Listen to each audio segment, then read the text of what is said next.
Hi, good morning, good Shabbos, Juliet, the Rabbi, coming to you from New York City, realrabbinyc.com. Why the Real Rabbi? Because I like to keep things real. The word authentic is thrown around way too much these days, but I like to keep things real. So today I'm here to talk to you about Vayetze. Yes, that's the Parsha. Jacob is on the run, and he's running away because his father has sent him. His mother first said, go away, go to my brother's house, stay there. And she tells Isaac that she needs to send him away. She doesn't tell him the truth of what he's done, of what she's done. And he's running away, and he's supposed to find a wife among his sister's brother's house. So here he is, he has an actual destination, but he doesn't have a direction. He is without direction. He doesn't really know what his life is bringing. There's all these unknowns, and he's afraid. And he has been traveling all day, and he lies down as the sun is setting, and he takes a stone, he takes a rock, and he puts it under his head as a pillow. And then he dreams, the Torah tells us. And in this dream, he sees a ladder. And on the ladder are angels going up and down the ladder. And this ladder is standing very firmly on the ground. But the Torah tells us that the top of the ladder reaches all the way to the heavens. He wakes up from, and in the dream, God is standing next to him. And God says to him, don't be afraid. I'm here with you. I will protect you. That's the word, protection. He says, I will protect you. And this land will be yours, and this is holy ground. This is land that will be for your is it ancestors? No, for those who come after you. What is that word? My mind is blank. I've been trying to think of it for a couple of days. Anyway, this land is going to be for you and those who come after you, for all your seed, and your people will be like the dust of the earth. It will be so many. Is that more than sand? Probably. I think there's dust everywhere, right? So this is his promise. And then Jacob wakes up from his dream, and he's startled. And first he says, wow, God was here, and God is in this place, and I did not know it. And then the Torah tells us that he's startled, and he was afraid, and he says, how awesome is this place?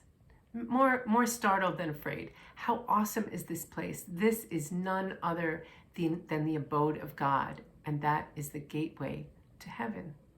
Very interesting statement. But before Jacob can return to the Holy Land, to this land promised by God, he goes on a very long journey. He ends up at Laban's house. There's, again, love at first sight. He falls in love with Rachel, and he makes arrangements to work for Laban in exchange for Rachel. He works for 7 years. And then Laban does this trickery thing where he switches out Rachel for Leah, and he wakes up in the morning. Jacob wakes up in the morning realizing that he has married Leah and not Rachel, because Leah is the oldest child, the older girl, and has to be married off first. This is Laban's explanation for it. Well, of course, Jacob is very upset, and then he agrees to work another 7 years to get Rachel as his wife. We can imagine waiting 14 years before he can marry the love of his life, and working so hard as a shepherd. We know that he works hard because he's very successful. He makes Laban a wealthy man, and he makes himself a wealthy man in the end also. But I'm getting ahead of myself here, because in the meantime, what is it that sustains him through this time? Because there's another 7 years after that. It's like 7 times 3, 21 years. That's decades of working in servitude for his uncle. Yes, he has 2 wives. By the way, according to is it levirate marriage? No, it's not levirate marriage. Well, maybe it is. You're not supposed to according to later laws in the Bible, you're not supposed to marry two sisters while one of them is alive. But he does. This is before those laws were written down, and for some reason the Bible decided to keep it in there. So what is it that sustains him? That's my question. The thing that sustains him, I believe, is his love for Rebecca. That's what gives him patience. And patience is something very hard to come by. When we want something really badly, we get very impatient. We may become impatient with ourselves in terms of our health even. I've talked about my health issues. I don't know if I have on these videos actually, but I've talked about my health issues in my blogs. I have had decades of challenges in my health, and I've worked really hard, and I've been very impatient sometimes with myself and wondering why is it taking so long? So let's get back to Jacob. So he's tricked into marriage and servitude, and in the end, in exchange for his hard work and shepherding, he is rewarded with great wealth. And the Parsha ends with Jacob fleeing again, this time with his wives and children, away from his uncle's house. And I always think it's interesting that the Parsha ends and begins with Jacob fleeing and with him being surrounded by angels. There's always angels there for him. It's a beautiful thought, isn't it? So after finally, at the end of the Parsha, after finally making peace with Laban, on the road, Jacob, it says, went on his way, and angels of God encountered him. And when he saw them, Jacob said, "This is God's camp." So he named the place Machanaim, 2 camps. And the prayer that we use for the traveler's prayer, actually, I love this, that it comes from here. Yaakov halach ledarko, vayifka'u vo malachei Elohim, vayomer Yaakov kasher ra'am, machane Elohim ze, vayikra shem hamakom hahu Machanaim. Is God in one place? Is this the house of God? Because he talks about this is none other than the house of God, God's abode. And I was thinking of the camps. What's the meaning of this? The camps of God are a multiplicity of the holy to me, illustrated through God's angels. Why is it 2 camps? It's funny that you can find a place and not know that it's holy, or that you can be in a place and not know it's holy. We forget that holiness is all around us. Even when we are disconnected from holiness, it's there. Like the prayer says, Kadosh, Kadosh, Kadosh, Adonai Tsebaot, Meloch ha'aretz kevodo. The whole world is filled with your glory. The fact is that every place is holy. The ladder standing firmly on the ground in Jacob's dream, with its angels coming up, going up and down, and reaching all the way to the sky, all the way to the heavens, represents our connection to holiness when we feel like we are all the way down here and the heaven is all the way up there. Rabbi Shefa Gold, in her book Torah Journeys, if you don't have that book, it's a really good book. She says that the ladder is nothing less than the human body. We ourselves are a channel between earth and heaven.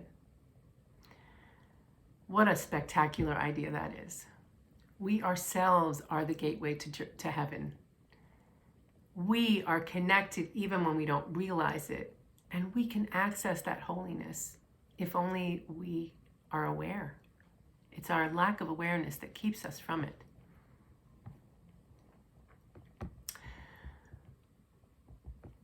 So, like I said before, God does not dwell in any particular place, or makom, as in Yesh Adonai b'makom hazeh. God is in this place, from Genesis 28:16. The implication is that holiness is accessible from wherever we are. Makom, place is even sometimes used as a name for God. Finally, in fleeing, Jacob is running away, not just from a wrathful brother, but from himself. He's turning away, desperately trying to escape that part of himself, that imperfect human being that did these really awful things. But he doesn't change, not yet anyway. He's not ready for that transformation. That's coming later. It seems that he has hit rock bottom, as they say, which is when we are so desperate that we are finally willing to hand things over to a being that is greater than ourselves and to say, I have no control over my life. I don't know anything. I really don't control it. After all that control that we talked about last week, taking control, Rebecca taking control, him taking control, trying to make things go the way they want, the way they see is right. And here Jacob is, and he's saying, I have no control. It's funny because it reminds me of my mother towards the end of her life, and she was an atheist her whole life. But it reminds me of how in her very late years before she died, she started to say, I've tried to control things my whole life, but I don't have any control. There is no such thing as that. It was like a real awakening for her. So what is it that, besides his love for Rachel, that gets Jacob through these hard years? I think it's God's love. It's knowing that God is there for him, that these angels are there for him. Maybe he forgets in between, but what he discovers is that despite the fact that he is so imperfect and has done these awful things, stealing Esau's blessing, making him sell him his birthright, awful, awful things. Despite all of that, God says, I am here with you. I am here to protect you. I am here as a promise and a comfort. So he must feel God's love for him. And perhaps God's comforting presence and love is what gives Jacob the endurance and the patience to endure all those years. So I'm going to end with a couple of questions for you, for us.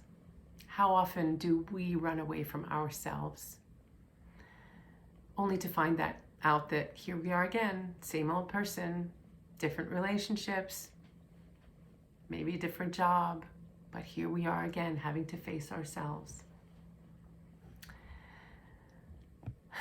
The strength and the endurance and the patience to endure in any difficult situation comes from love, the love of those around us, which itself is holy. It can also come from a connection to the holy ground, going into nature. And if we could only stop and breathe and connect with that holiness, if only we could, then maybe we would get to that next step too. Maybe we can, maybe we do. God doesn't promise the journey will be easy. He just promises that he will be with Jacob along the way. And so my blessing for us is that we stop running, and may we all feel accompanied as we walk through this challenging and holy journey called life. Here I am again. I want to just sing and do a little chant to help us on that journey to remember God's presence. So if your feet are on the floor, connect with the earth, feel the core of the earth and pull it up in your imagination, filling your body. It's my shruti box in case you're wondering what I'm playing.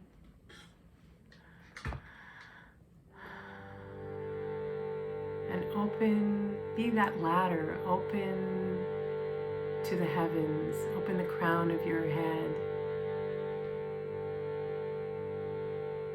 Imagine yourself as a channel, as a ladder, with holiness all around. Kadosh, Kadosh, Kadosh, Adonai Tzevaot. The whole world is filled with your glory. The whole world is filled with your glory. Kadosh, Kadosh, Kadosh, Adonai Tzevaot. The whole world is filled with your glory. The whole world is filled with your glory. Kadosh, Kadosh, Kadosh, Adonai Tzevaot. The whole world is filled with your glory. The whole world is filled with your glory. Kadosh, Kadosh, Kadosh, Adonai Tzevaot. The whole world is filled with your glory. The whole world is filled with your glory. Kadosh, Kadosh, Kadosh, Adonai Tzevaot. The whole world is filled with your glory. The whole world is filled with your glory.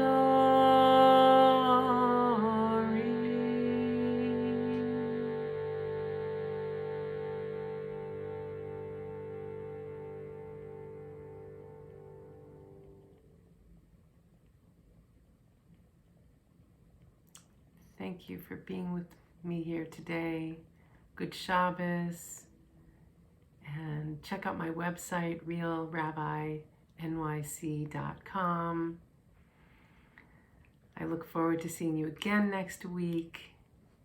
And yeah, have a good Shabbos.